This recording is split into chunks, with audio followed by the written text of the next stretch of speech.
Bismillahirrahmanirrahim. Assalamualaikum warahmatullahi wabarakatuh.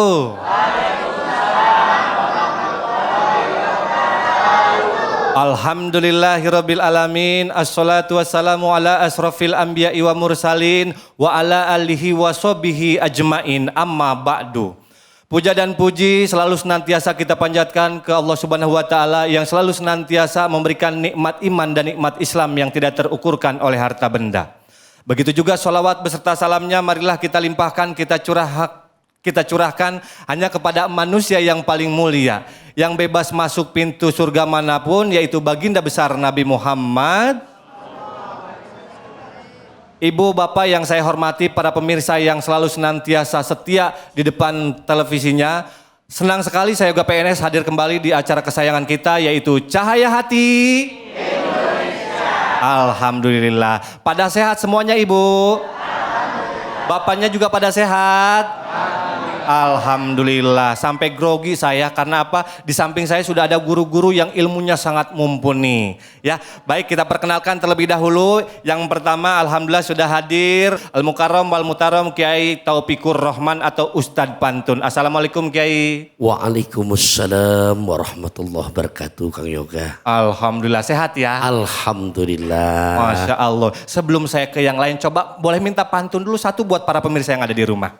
Makom Ibrahim terasa nyaman, seumur-umur bahagia diajak laki. Salam silaturahim dari Al-Fagir Taufikur Rahman. Semoga semuanya terus panjang umur, murah rezeki. Amin. Alhamdulillah. Memang harus dibuka dengan pantun karena beliau ahli dalam pantun. Makasih Kiai. Kembali kasih. Selanjutnya ada Al-Mukarram guru kita Ustadz Fatullah. Assalamualaikum Ustadz. Waalaikumsalam warahmatullahi wabarakatuh. Alhamdulillah sehat ya. Alhamdulillah sehat. Baik, selanjutnya ada guru kita juga Al-Mukarram Ustadz Irwan Maulana. Assalamualaikum Ustadz. Waalaikumsalam warahmatullahi wabarakatuh. Alhamdulillah sehat semuanya ya. Alhamdulillah Bang Yoga. Baik, terima kasih. Baik, sebelum kita mulai, siang hari ini alhamdulillah saya juga PNS bisa memandu acara kembali dengan tema kewajiban seorang ayah untuk anak. Nanti juga kita akan ada segmen ngajiu bareng guru kita, tapi nanti. Namun yang saya akan beritahukan untuk para pemirsa yang ada di rumah yang sedang menyaksikan program ini, bahwa sebelum masuk ke tema saya punya VT yang sangat luar biasa. Ada seorang anak yang melaporkan ayahnya dikarenakan hal yang sepele. Namun ternyata setelah digali ini ada kekecewaan dari anak bahwa ayah telah menikah dengan ibu sambungnya tapi ayahnya tidak memperhatikan full kepada anaknya. Jadi ini motifnya iri hati mungkin atau seperti apa, baiknya mari sama-sama kita lihat video PT yang satu ini. Tafadhol. Suasana haru pecah saat kedatangan Zainal Arifin disambut anak-anak dan teman-temannya di Pengadilan Negeri Kota Tegal, Jawa Tengah, Senin siang. Kakek 73 tahun ini harus duduk di kursi pesakitan setelah dipidanakan anak kandungnya sendiri. Kasus ini bermula dari cekcok soal kotoran kucing antara terdakwa dengan anak bungsunya, KT Kurnia Trisnaningsih. Dari cekcok tersebut, tersangka dituduh telah menganiaya anaknya sehingga berujung laporan polisi. Kini Zainal harus menghadiri persidangan kedua dengan agenda pemeriksaan saksi-saksi meringankan dari istri dan 3 anaknya. Dalam persidangan, semua saksi menyatakan terdakwa tidak pernah berbuat kasar terhadap anaknya. Sementara pelapor mengaku terpaksa mempidanakan ayah kandungnya karena sudah cukup lama mengalami kekerasan dalam rumah tangga. Dalam persidangan, majelis hakim juga meminta dilakukan mediasi kembali antara keluarga agar terdakwa bisa mendapat keringanan hukuman mengingat usianya yang sudah tua. Subhanallah, mudah-mudahan kita termasuk orang yang beruntung yang mempunyai anak yang sayang sama kita dan bisa jadi mahkota nanti yang memberikan masuk surganya Allah. Amin ya Allah ya Robbal Alamin. Nih kayaknya setelah ngelihat PT tayangan barusan, ibu ada yang mau curhat barangkali atau mungkin bapak. Saya tanya dulu siapa yang mau curhat? Wah banyak ini, tapi saya coba dari bapak-bapak dulu. Silakan kepada Bapak yang di depan, dari mana Bapak siapa? Bismillahirrahmanirrahim. Assalamualaikum warahmatullahi wabarakatuh. Waalaikumsalam warahmatullahi wabarakatuh. Mohon izin Ustadz. Dalam kehidupan kita sehari-hari kan memang banyak hal-hal yang memang harus kita pilih-pilih ya. kejadian-kejadian memang saat-saat ini viral di media televisi.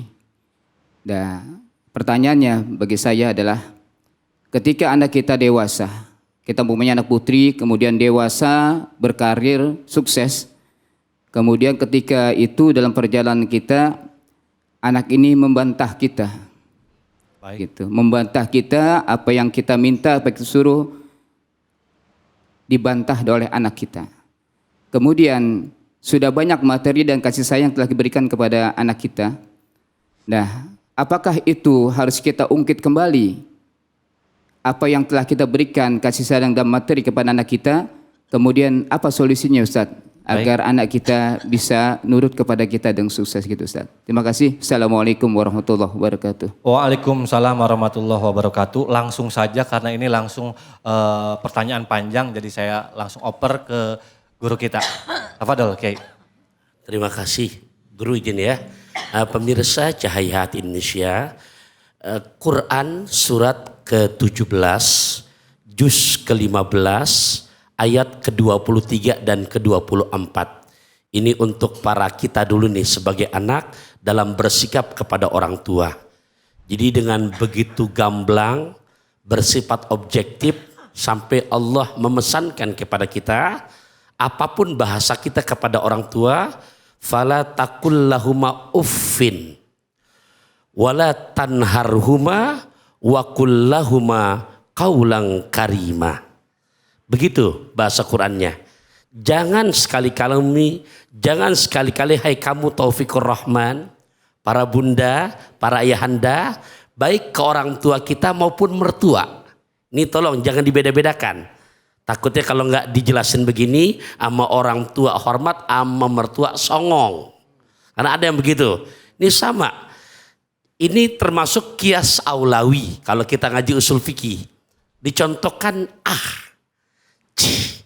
ngucap aja udah nggak boleh, apalagi lebih dari itu. Kalau begitu gimana? Ya udah, kita termasuk uququl walidain, durhaka sama orang tua kita. Ini buat anak nih, kepada mertua dan juga orang tua. Itu ayatnya. Nah, kita gimana orang tua sama anak? Ada nggak caranya? Oh, banyak. Di Quran surat ke-37 juz ke-23 ayat 100. Yang nyontoin langsung Nabi Ibrahim. Jadi jangan lihat Nabi Muhammad punya akhlakul karimah, karena contohnya langsung dari eyangnya. Kan Muhammad bin Abdullah bin Abdul Muthalib bin Hashim bin Abdul Manaf bin Qusay bin Kilab bin Murrah bin Ka'ab bin Lu'ay bin Ghalib bin Fihir bin Malik bin Nadar bin Kinana bin Khuzaimah bin Mudrika bin Ilyas bin Mudar bin Nizar bin Ma'ab bin Adnan bin Ud bin Muqawim bin Nahur bin Tairah bin Ya'rub bin Yasjub bin Nabit bin Ismail bin Ibrahim. Nah, ini sayangnya ama anak pengen punya anak soleh, selalu dibaca tuh surat As-Saffat ayat 100. Ringan banget gak? Robbi habli. Pertanyaannya, Bapak Ibu pengen gak punya bocah soleh dan soleha? Udah berapa ribu hari ini kita baca itu? Nah, bayangin nih kalau kita pikirin ntar pulang, Nabi Ibrahim Nabi, tolong bantuin jawab, doanya pasti dikabul apa enggak? Kabul. Nabi Ibrahim Nabi, ada nggak bohongnya? Nggak ada. Doa pasti dikabul, bohong nggak ada. Tapi pengen punya baca yang soleh, beribu-ribu dia baca. Lah kita Nabi bukan. Bohong jalan terus. Pengen punya bocah soleh, doa kagak. Emang lu punya orang dalam dari mana, coy? Nah, begitu. Mudah-mudahan bisa dipahami. Baik, terima kasih kepada guru kita Kiai Taufikur Rahman atau Ustadz Pantun yang sering kita sapa. Selanjutnya kepada guru kita Ustadz Fatullah. Tafadhol Ustadz. Bismillahirrahmanirrahim. Assalamualaikum warahmatullahi wabarakatuh. Waalaikumsalam warahmatullahi wabarakatuh. Kita sering melihat di media sosial bahwasannya berita ini sangat hangat dan sampai hot, katakanlah. Seorang anak perempuan lagi mempidanakan, memenjarakan ayahnya yang sudah tua renta, yang sudah berumur tua kurang lebih 72 tahun. Disebabkan hal sepele katanya Bang Yoga Kiai. Masalah tentang kotoran kucing. Kok kucingnya ngeliat kemari? Masalah sepele kotoran kucing. Tapi bukan hanya itu saja penyebabnya. Ada penyebab lain, kecemburuan mungkin. Atau penyebab yang lain yang kita nggak tahu. Dan ini perlu ditabayun.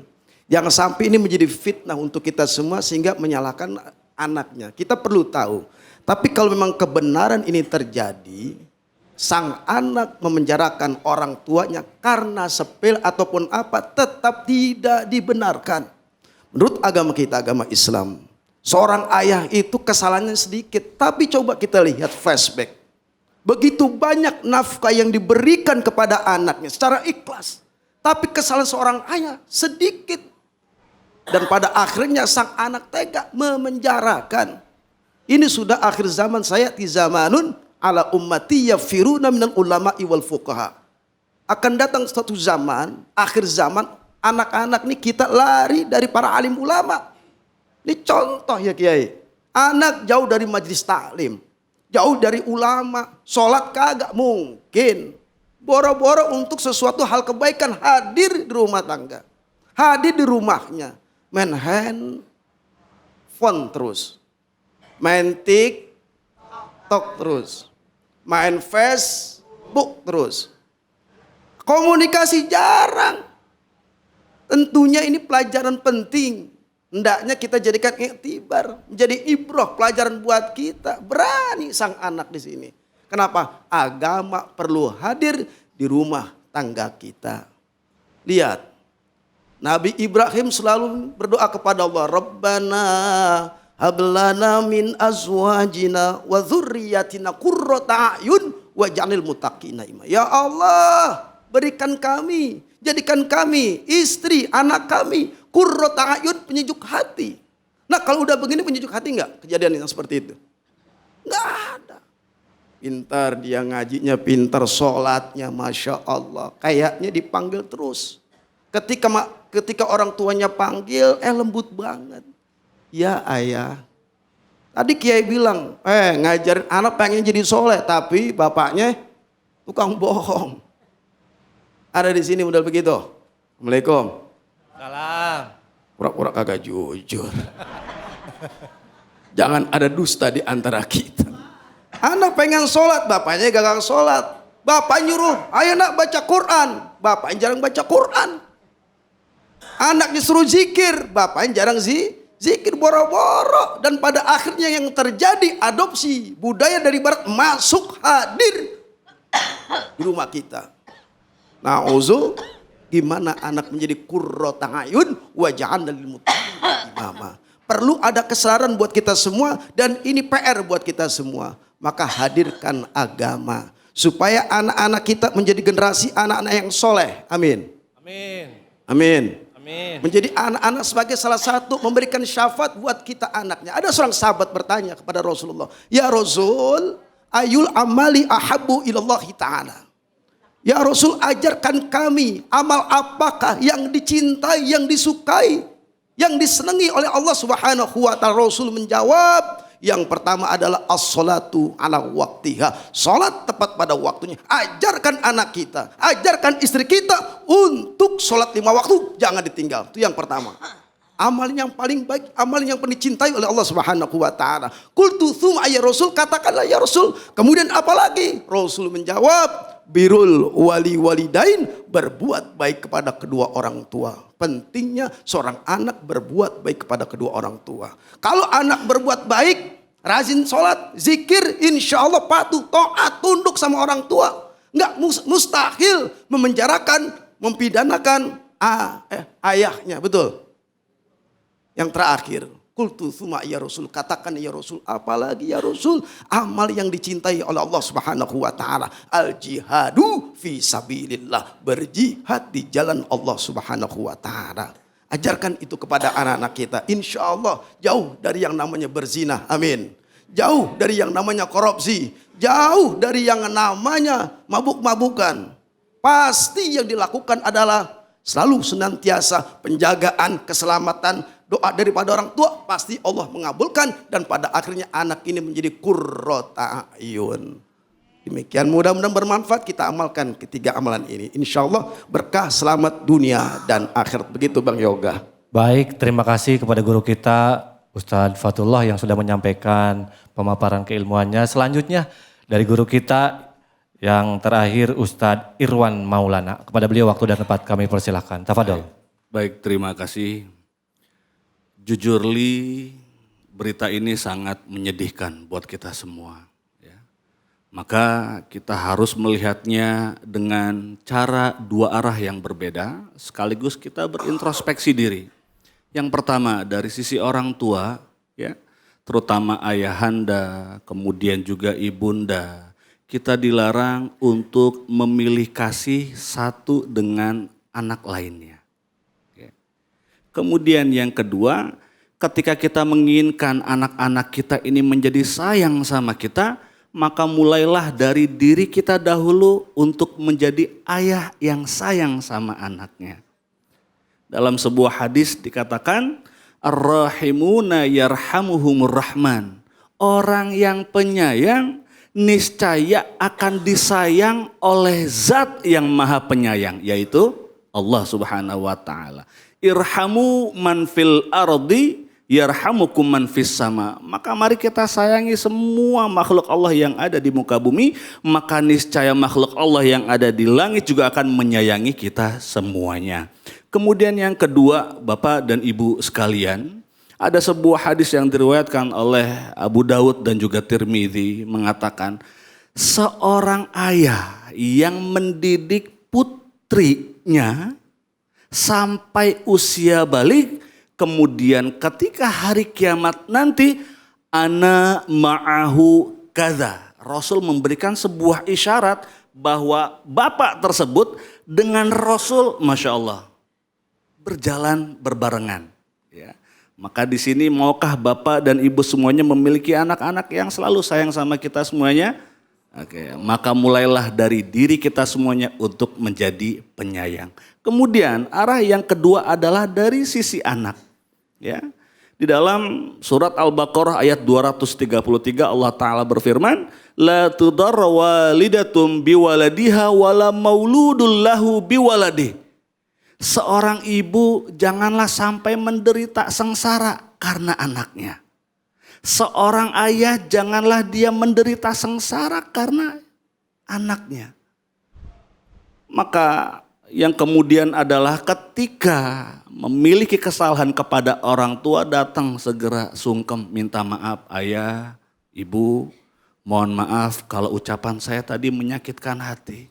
Ya. Yang kedua adalah bertobat kepada Allah Subhanahu wa ta'ala, dan yang ketiga adalah memohon syafaat dari baginda Nabi besar Muhammad sallallahu alaihi wasallam. Bapak dan Ibu sekalian, di Masjid Nabawi ada satu ruangan yang sangat mustajab, disebut dengan Raudhah, yaitu posisi antara mihrabnya Rasul dengan kamarnya Rasul. Di situ dihiasi dengan figura-figura ayat-ayat pilihan dan juga hadis-hadis pilihan. Ada sebuah hadis yang saya baca betul dan tertulis di situ, di mana hadis tersebut diriwayatkan oleh Anas bin Malik radhiyallahu anhuma, syafaati li ahlil kabair min ummati. Bahwasanya syafaatku, kata Rasul, berlaku juga untuk manusia yang berlaku dosa besar dari umatku. Masya Allah. Berarti kalau pertanyaannya seluas apakah syafaat baginda Rasul, sangat luas sekali, karena beliau begitu perhatian, begitu cinta dan penyayangnya bukan hanya kepada keluarganya saja, tapi juga kepada kita sebagai umatnya. Wallahu a'lam bishawab. Terima kasih. Baik, terima kasih kepada guru kita Al-Mukarram Ustadz Irwan Maulana yang sudah melengkapi pertanyaan dari Bapak. Mudah-mudahan bisa diterima dan tentunya mudah-mudahan puas, dan juga para pemirsa yang ada di rumah mudah-mudahan terwakili pertanyaannya. Baik, masih di masjid yang sangat luar biasa, kita hadir di Masjid Jami Darun Naim, daerah Pejaten Barat, Jakarta Selatan.